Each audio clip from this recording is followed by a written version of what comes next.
Jama'a barkanku da kasancewa da gidan Hausa Novel. Godiya ta tabbata ga Allah Madaukakin Sarki da ya bamu damar karanta muku littafi mai suna Raina Kama, wanda Bilan Abdul ta rubuta. A madadin shugaban shirin Mustapha Muhammad Mustapha, sai ni Amina Mustapha nake cewa kasance da mu a cikin littafin mai suna Raina Kama ka gagayya. Domin samun sababbin shirye-shiryenmu a kan lokaci ku danna subscribe da alamar ƙararrawa. Idan ba ku manta ba, mun tsaya a daidai inda ni da Munubiya kam kasa shanya bacin ranmu mukai. Mun san koma wace irin wulakantawa za a yi mana a gidan. Kakarmu ce ta ja mana, ita ce ta bada kowace iriyar kofar tozarta mu. Idan ka ga abubuwan da ake mana sai ka ɗauka ba jinin gidan bane ba. Tunda muka taso a haka muka tsinci kanmu, haka ma mahaifiyarmu a wannan hali muka riske ta, tana fuskantar ƙasƙanci da wulaƙanci daga kakarmu da matan abbanmu har ma da matan ƙannansa. Ba mu da 'yanci irin na 'ya'ya. Mahaifiyarmu ba ta da ƙima irin ta uwar gida. Hakan ya samo asali ne dalilin. Zan iya ce maku fitinar gidanmu ta faro ne daga tushe, don kuwa ginanne ne abin tun zamanin ƙuruciyar iyayenmu. Malam Faruk shine kakanmu, matarsa ɗaya Marwanatu wato Innaru. 'Ya'ya 4 suka haifa a duniya, maza 3 mace 1, Auwal, Hamisu, Safiya sai Jafaru. Allah ya yi Innaru mace mai mugun son abin duniya. A rayuwarta tana son a ce komai daga gare ta aka fara ganinsa, ko kuma wajen 'ya'yanta. Sun tsaya ma 'ya'yansu duk sun yi karatun addini da na boko, sai dai Safiya iyakarta firamare aka mata aure, su kuma mazan duk sun kai matakin babbar makaranta wato jami'a. Wannan ya saka Innaru ɗaukar burin duniya ta ɗora a kan 'ya'yan har ma da matan da za su aura. Auwal shine ya fara kammala karatunsa, don haka Malam Faruk mahaifinsu ya ce ya fiddo matar aure. Bai wani tsaya ja in ja ba, ya gabatar da Aisha a matsayin wadda yake so. Kai tsaye Innaru ta ce sam bata amince ba, don ba zai auri diyar buzaye ba kuma 'yar iska. Auwal ya yi lallashin, ya yi roƙon akan fahimtar da ita son da suke ma juna shi da Aisha, amma sam ta ƙi saurarensa balle ta fahimce sa. Da farko Malam Faruk ya saka musu ido, a zatansa Innaru za ta sauko cikin sauki, amma ganin yadda ta kafe akan bakanta sai ya sanya baki da tambayarta dalilin ƙin amincewarta. Kai tsaye ta ce ba ta son su Aisha, don ba a san asalinsu ba, sannan kuma iska ce, shi ma kuma ya sani ai. Cikin hikima Malam ya so fahimtar da ita halin ƙaddara, kowa da irin tasa. Ita ma Aishar ba yin kanta ba ne, amma ta ƙi saurarensa. Shi ma ganin abin zai tasan ma rashin mutunci, ya ce to aure tsakanin Auwal da Aisha kamar an yi an gama. A wannan lokacin ba ƙaramin birkicewa Innaru ta yi musu ba, amma Malam Faruk ya ce ta yi ta gama, don hujjarta ba ta da muhimmancin da zai haramta auren Auwal da Aisha. Babu ɓata lokaci kuma aka fara shirin biki. Wace ce Aisha? Aisha ya ce ga wasu buzaye 'yan ƙasar Nijar wanda ƙaddarar rayuwa ta jawo su zuwa ƙasar Najeriya. Su biyu kacal iyayensu suka haifa. Aisha ita ce babba, sai ƙanwata Rabi'atu. Wurjan suka shigo ƙasar Najeriya. Sun fara rayuwarsu ne a wata tashar mota, inda a nan tsautsayi ya faɗa ma Aisha. Wani mara imani ya mata fyaɗe a nan cikin tasha da daddare. Ran da abin ya faru, Malam Faruk ya je tashar zai ba da saƙo a kai ma wani ɗan uwansa da ke garin Maiduguri. Ya taras ana ta cece kuce a tashar, yayin da Aisha da iyayenta ke rungume da diyarsu suna ta kuka da kururuwa. Malam Faruk ya tambayi abin da ke faruwa daga wajen mutanen da suka zagaye su suna kallo. Babu ɓata lokaci, matashin saurayi ya faɗa masa komai. Hankalin Malam Faruk ya yi matuƙar tashi, don shi mutum ne mai kishin al'umma. A nan ya ɗauki Aisha da iyayenta suka nufi asibiti, saboda jinin da ke ta zuba daga jikinta, don ba za ta wuce 15 ba. Sannan duk wata kulawa da ya kamata an ba ma Aisha a asibitin har tsawon kwanaki 4. ta samu lafiya sarai kamar ma komai bai faru ba, sai dai tabo na zuciya da aka bar mata ita da iyayenta. Tun suna zaman asibitin Malam Faruk ya fuskanci iyayen Aisha ba su da wajen zama, don haka ya ƙudiri niyyar taimaka musu. Akwai wani ɗaki ƙarami ciki da falo da ke gidansa, sai ya zagaye musu shi da katanga ya masa gyara. Tun da aka fara aikin Innaro ta tada hankalinta, duk a zatanta aure zai ƙara. Ganin tana neman tara masa jama'a, ya sa ya zaunar da ita, ya mata bayani dalla-dalla. Maimakon ta kwantar da hankalinta tunda ba kishiyar bace, sai kuma ta tada hankali ta ce ba za ta zauna da iyayen Aisha ba. Malam Faruk ya ce bata isa ba don gidansa ne, babu mai hana shi ajiye wanda yake so a kuma lokacin da ya so. Dole ba don Innaro ta so ba, su maman Aisha suka zauna a gida, sai dai ko kaɗan ba sa jin daɗin zama da ita. Kullum gori da cin mutunci take musu. Su Aisha kan ba su da sakat a wajenta, sai ta koma saka su aiki tamkar boyi-boyinta. Malam Faruk ne ya koya ma mahaifinsu Aisha sana'a, har shi ma ya samu rufin asirin rike iyalinsa daidai gwargwado. Amma ko kama kafar Malam Faruk bai yi ba. Lokuta da dama ma shi ne ke taimaka masa da wasu abubuwan na rayuwa, musamman ɗinkin suturar su Aisha da wasu matsaloli na rayuwar yau da kullum da sukan taso. Tun zuwan su gidan, Auwal ya fara ƙaunar Aisha, duk da mahaifinsu ya sanar musu da komai akan ƙaddarar da ta faɗa ma Aisha. Shekarar su 2 suna soyayya, tun Aisha na ɗari-ɗari da shi saboda tsoron abin da aka aikata mata, har ta zo ta saki jiki da shi. Sai dai babu wanda ya san suna soyayyar sai Rabi'a ƙanwarta. A haka kuma Auwal ya zo da zancen Aisha zai aura. To haka dai aka yi auren Auwal da Aisha ba don Innaro ta so ba. Wannan kuma ya saka ta ɗaukar karan tsana ta ɗora ma Aisha. Kullum cikin zagi da cin mutuncin Aisha take. Sosai ta zamar mata uwar miji mai kishi da sarkuwa.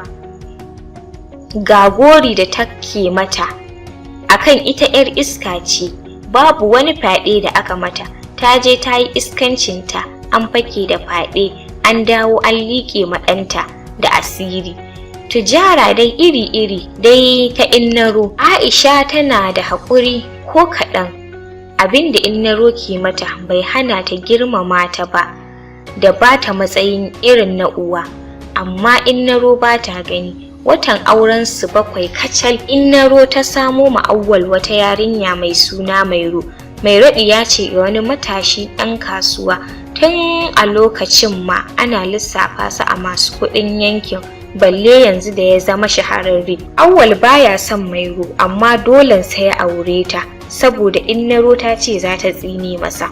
Shigowar Mairo ya kuma ƙuntata Aisha a gidan, don tun kan ta shigo Innaro ta gama ɓata sunan Aisha da na iyayenta a wajen Mairo. Shigowar Mairo da wata 1 kacal kuma ta samu ciki. Wannan ya kuma ƙara sa al'amura suka taɓarɓare. Gashi Allah ya yalwata ma Auwal ɗin, babu laifi, har ma ya sayi wasu filaye 3 shi da 'yan uwansa a nan cikin anguwar kusa da su Innaro. Amma ba a gina ba don babu kuɗin ginin lokacin. A wannan lokacin ne kuma ƙaddara ta afka ma iyayen Aisha. A ranar wata Alhamis da daddare aka maka ruwa na tashin hankali, wanda ya yi sanadiyar faɗuwar ɗakin da suke ciki, suka rasu. Aisha da Rabi sun shiga matuƙar tashin hankali, haka ma Malam Faruk.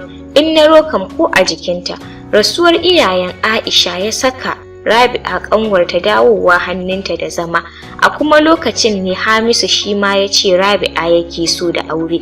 Tashin farko Innaro ta taka masa birki da ƙudurin za ta tsine masa. Dole ya bar maganar auren Rabi'a, ya samo wata Ruƙayya ya aura. A lokacin ne Mairo ta haihu ɗa namiji. Zo ka ga murna wajen Innaro da Mairo. Malam ma ya yi murna, haka ma Aisha, duk da Innaro ta ce na munafurci ne. Ranar suna yaro ya ci suna Abdulhamid, ko da wasa Mairo bata taɓa yarda Aisha ta ɗauki Hamid ba. Dan Innaro ta hana. Awwal da Malam sun yi faɗa har sun gaji. Rayuwa ta ci gaba da tafiya tsawon shekaru. Zuwa sannan su Awwal sun haɗa hannu sun gina filinsu. Kowa da ɓangarensa. Gidanmu ya fara yawaita da 'ya'ya. Dan matar Hamisu ma ta haihu namiji Shafi'u. Haka ma matan gidanmu sun ƙaru. Dan Jafaru ma ya yi aure. Haka ma Hamisu ya ƙara aure shi ma. Ga iyayenmu sun kuma bunƙasa don sun wuce buƙatun yau da gobe. Daidai gwargwado akwai rufin asiri a gare su. A lokacin kuma sai Awwal ya kuma auro ta uku. Auren iyayenmu ya koma tamkar gasa wajen zaɓo 'ya'yan manya. Don kuwa Aisha ce kawai diyar talakawa a cikinsu. Tana zaune ne kawai da ƙarfin Allah da kuma na Malam Faruk. Sai kuma soyayyar mijinta Awwal, amma dan ta Innaro ne da tuni Awwal ya sake ta. Akwai maran da fada ya hada Mairo da Aisha akan Rabi'a ta doki Hamid saboda ya mata rashin kunya. Dukan da Mairo ta yi Rabi sai ya sa Aisha kasa hakuri a ranar ta tanka mata. Nan kuwa Mairo ta fara zuba mata gori da cin zarafi. Da Innaro ta zo don jin ba a san rigimar sai ta ce dole Awwal ya saki Aisha duk da kuma Mairo ce mai laifi. Awwal yayi ta magiya amma Innaro ta ce ya zaba ko ita ko Aisha. Babu yanda zai ya saki Aisha saki daya. Lokacin hankalin Aisha ya tashi matuƙa dan bata san inda za su dosa ba. Tunda ba su da kowa a Najeriya, ga Innaro tsaye a kanta. Ta ce a take sai ta bar mata gidan ɗa. Allah ya taƙaita abin ne daidai sanda Aisha ke fitowa riƙe da hannun Rabi'a, kuma sai ga Malam Faruk ya dawo daga kasuwa. Nan fa ya tambayi ba'asi. Aisha ta sanar masa komai, maida ta gidan yayi, ya kuma saka Awwal ya maida auren su a take a wajen, sannan ya tabbatar masa ko bayan babu ransa ya saki Aisha bai yafe masa ba. Kuma in har Innaro ta sake saka shi ya sake ta, ita ma a bakin aurenta. Wannan dalilin ne yasa auren Aisha da Awwal bai sake rabuwa ba. Rayuwa kuma ta ci gaba da shurawa. Matan gidanmu 7, Awwal matansa 3, Aisha, Innarmu, Mairo, Mama, Sadiya, Goggo Halima. Hamisu na da 2, Ruqayya, Umma, Hadiza, Momi. Jafaru na da 2 shi ma, Suwaiba, Maman Safara'u, Hafsat, Maman Fauziya. Kowace ta haihu a cikinsu amma banda Aisha, wadda sai da suka yi shekara 20 da aure ita da Awwal sannan Allah ya bata ciki. Zo ku ga murna wajen Awwal da ahalinsa. Sai dai banda matan gidan da Innaro, dan a ganin su duk sun fi Aisha matsayi. Maman Fauziya ce kawai babu ruwanta, dan suna ɗasawa da Aisha sosai. Ita kaɗai ce bata raina Innarmu ba, dan yaya ma take ce mata. Babu irin wahalar da Aisha bata sha a gidan ba a cikin shekarun nan.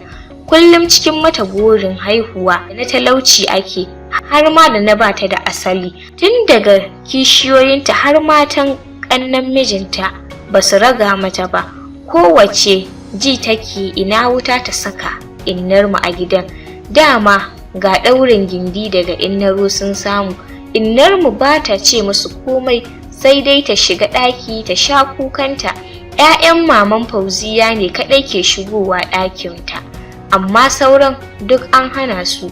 Gashi ta aurar da Rabi'a tuni, ita ma har ta haihu 'ya'ya 3 ma. To sai kuma ga Aisha da ciki rana tsaka, bayan ta gama fidda ran haihuwar gaba ɗaya ma. Cikin ikon Allah, cikinta ya kai haihuwa, duk da ta haihu sai ga 'yan 2 kyawawa kamar ta duk mata.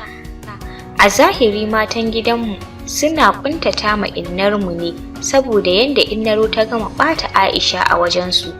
A baɗini kuma suna ƙin Aisha ne saboda ta fi su kyau da komai na halittar jiki, don cikakkiyar buzuwa ce, mai kyawu na asali, dirarriyar mace doguwa faratas, gashin kai, idanu da komai Allah ya bata su. Saɓanin su da ba haka bane. Cikin cikin ikon Allah kuma sai gashi ta haifo 'ya'yanta masu tsananin kama da ita, Hassana, Nubiya da Husaina Munaya, waɗanda suke matuƙar kama da juna.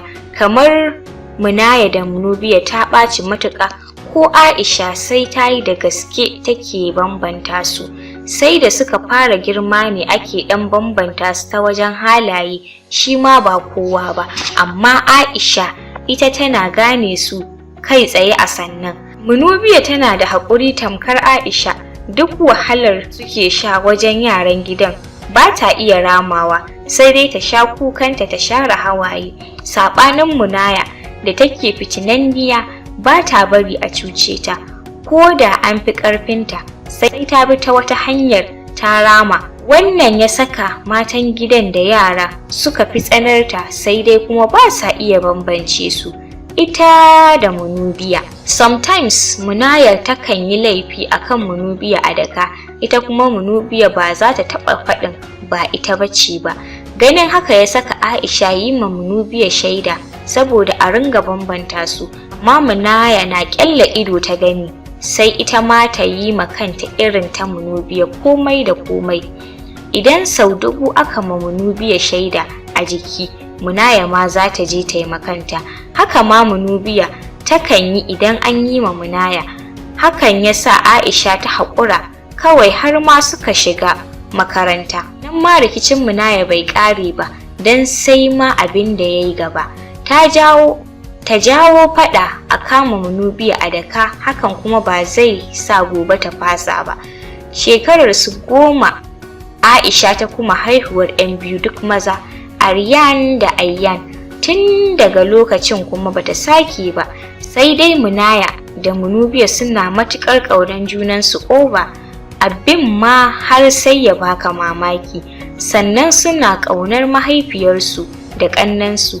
Munaya ce kan shiga idan ana cin zarafin mamansu, amma ita Nubiya sai dai ta yi ta kuka. Yanzu haka zancen da nake muku, shekarunmu 19 ni da Nubiya, muna matakin farko a jami'a, mun zama 'yan mata. Kyawunmu da tsananin kamarmu da innarmu ya sake fitowa, mun fita daban a gidanmu, don mu kaɗai ne kamarmu daban. Aryan da Ayyan ma duk abbanmu suka kwaso, wannan ya saka suke kama da 'yan gidanmu. Tabbas ba ma jin daɗin zaman gidanmu, saboda kunci da hantara da muke fuskanta mu da mahaifiyarmu a wajen innaro da matan gidan, har ma da wasu yaran gidan 'yan uwanmu. Amma wasu muna shiri da su sosai, musamman ma mazan yayyanmu manya, don su babu ruwansu da gutsiri tsomar cikin gidan.